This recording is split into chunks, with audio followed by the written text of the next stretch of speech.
of social. You could call me a veteran socialist fighter. Well, that's what I call myself. And I was with the military way back in 1964 when it started. I wrote an article in the Militant in 1968 about the struggle for equal pay, the strike struggle, very important, significant struggle at Ford's Dagenham in London. I've written quite a few things since then, and I've been a full-time revolutionary since 1972, about half a century. But I really feel strongly about International Working Women's Day. It's been something I've tried to celebrate all of my political life, and it's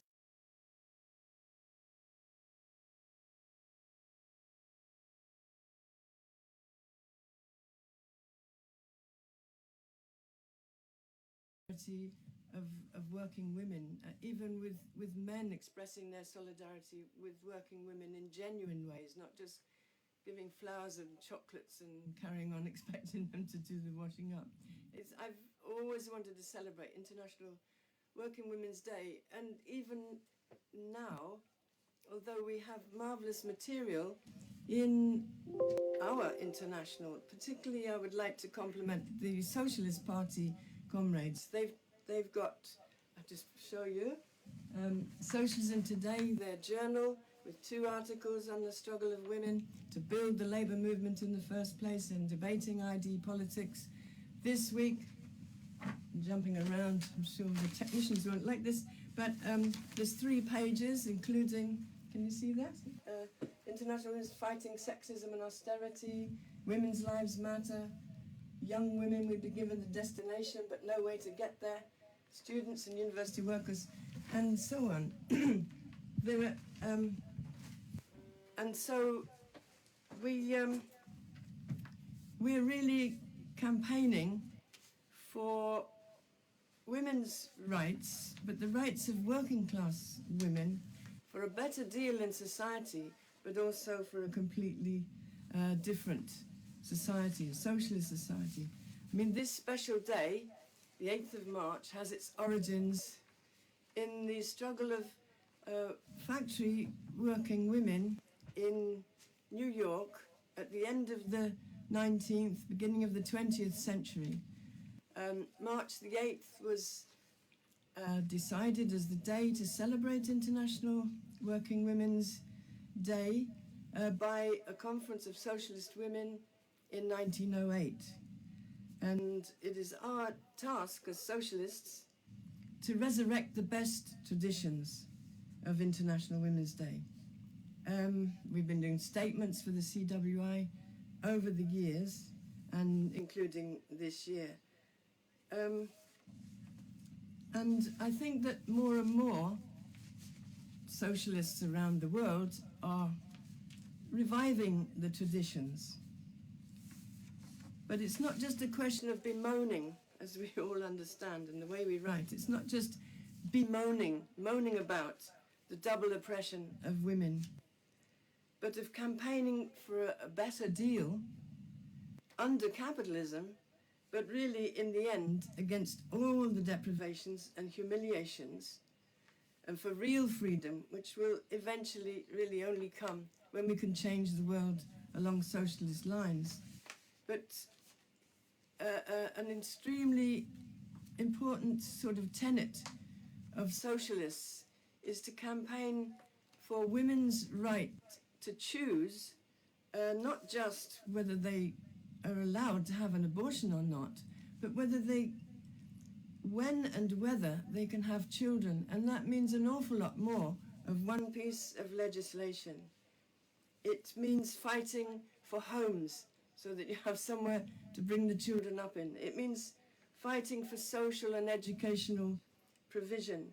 It means fighting for equal pay, but also it means fighting for the right to free fertility treatment for those who have difficulties in actually bearing children. All of these things come into the struggle for women's right to choose how their life is going to be even under capitalism, we have to campaign on all of these issues. In France, our comrades of Gauche Révolutionnaire are involved in the struggle against the attack on the pension scheme, which is actually a particularly vicious attack against women.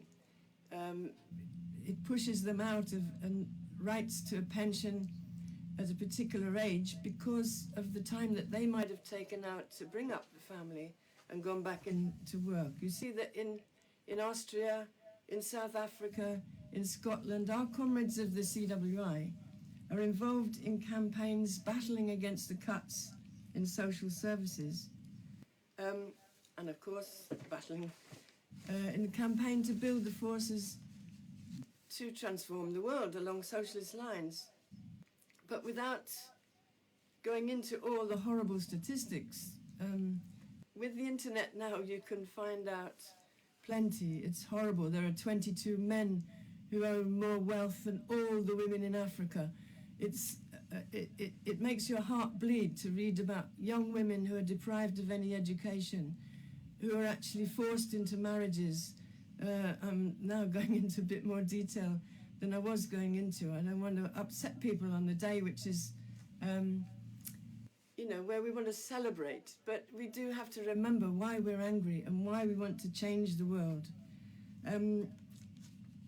So we can see the horrible statistics of women worldwide, of the refugees, and the overwhelming majority of refugees in the world are women and children.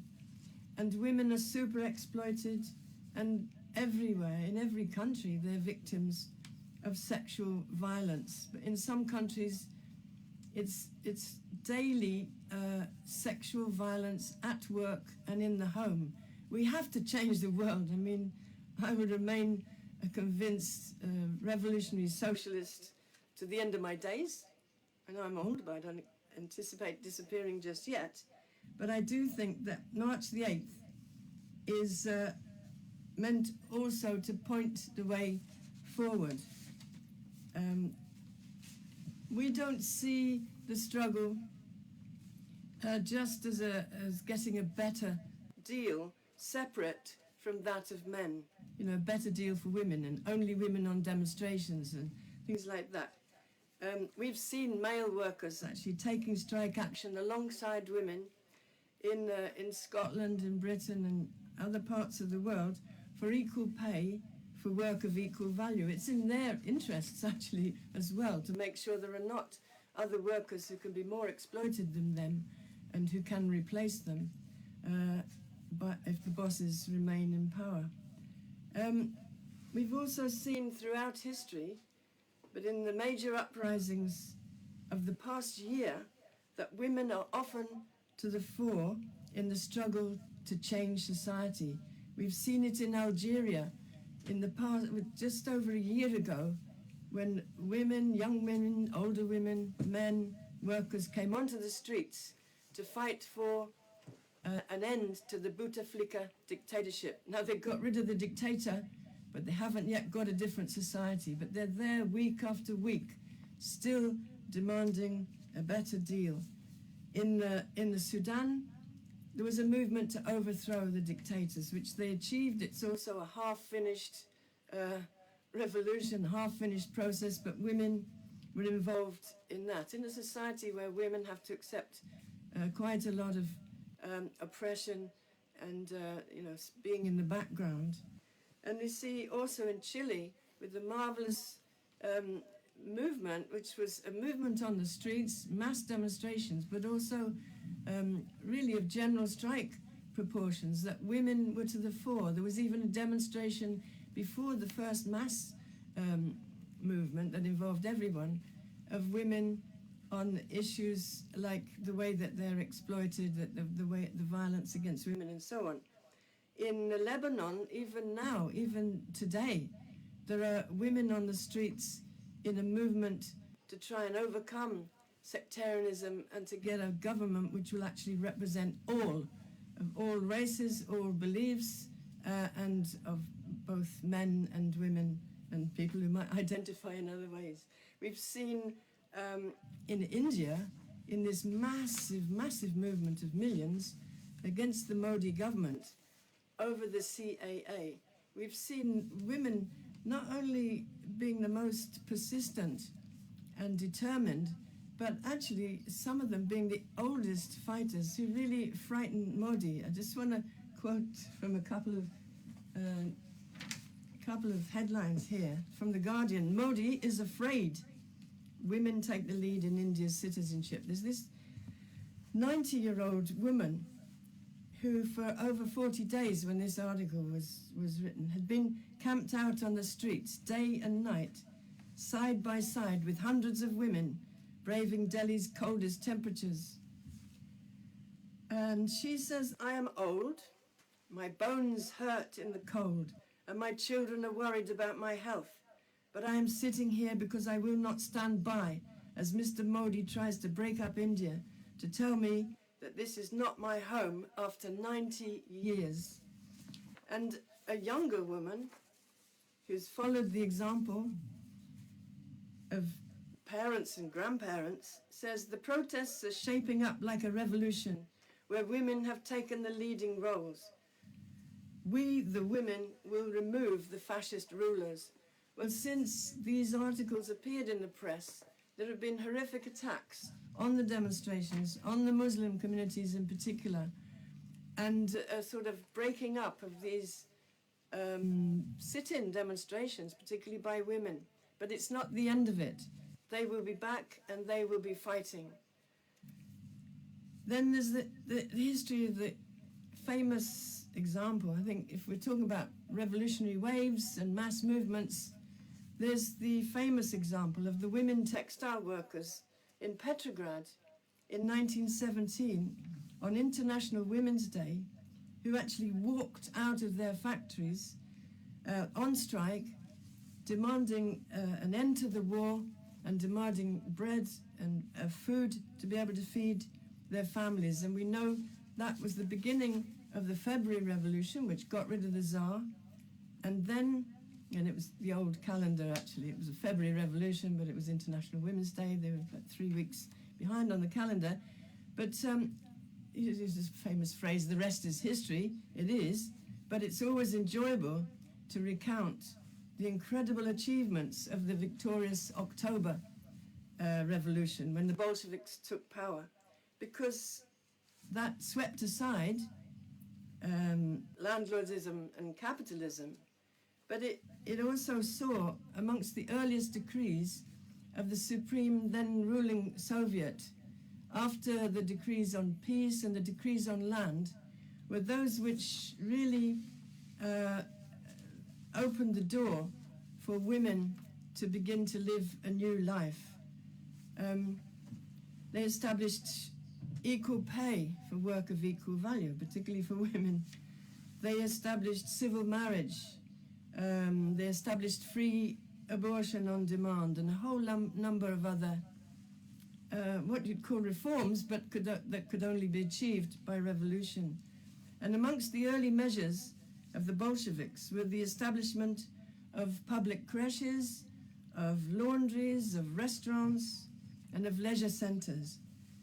A new life, really, as this poster from the Time puts it. I don't know if you can see it. It says, "Down with kitchen slavery. Give us a new life, new life." And here's the communal sort of canteen, here's the club, here's the creche, here are people, carrying out sporting activities. This is the kitchen, and this is the factory. I mean, it makes the factory look quite nice, and people can enjoy themselves. And also even there would be a collective laundry, which was a dream come true, it seemed. But unfortunately, the isolation of the Russian Revolution and the rise of Stalinism really closed the door on that prospect of a new life and on those dreams. And I had the privilege, sort of living for a while in Russia at the time when capitalism was being brutally restored. And I saw firsthand all the difficulties that women faced. At that time, the tradition was still sort of honoured of giving flowers and chocolates to women on International Women's Day and even a demonstration. But the meaning of that had gone. Women were standing in long queues for basic necessities, including food. When the re-establishment of capitalism came in, it was a brutal kind of capitalism, and it meant that there was no longer the cheap housing, state housing, the education, the health systems. All of those meant people were losing what had been gained by having a state-owned planned economy, and they were struggling even on the question of pensions. Even now you see old women on the demonstrations, as well as the men struggling, objecting to increases in the pension age. Sounds familiar to the French at the moment.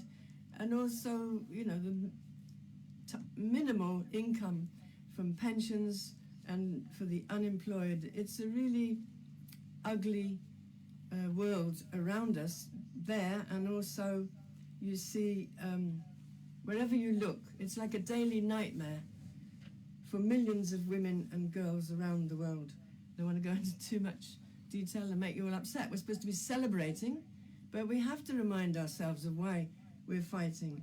Women are the most vulnerable at times of mass migration. I think I've mentioned that, but also environmental destruction is going to wreck the lives of millions and affect women again in having to leave their homes, go on the move, suffer from diseases. I'm not talking about the coronavirus today, but when members of the family are ill, it comes down to the women always to try and pick up the pieces where there are no social services, or where the social services have been cut, the health services either don't exist or have been cut. It's women who bear the burden. And there's so much that's worth fighting against. And really, as socialists, we believe that we have to be fighting for a complete change in society. The CWI actually salutes all women socialist fighters for March the 8th, 2020. I would just say, in conclusion, that we have nothing to lose but our chains and the oppression that we face, and men and women have nothing to lose but the class oppression that they face daily. And really, we have a world to win, a socialist world. Thanks.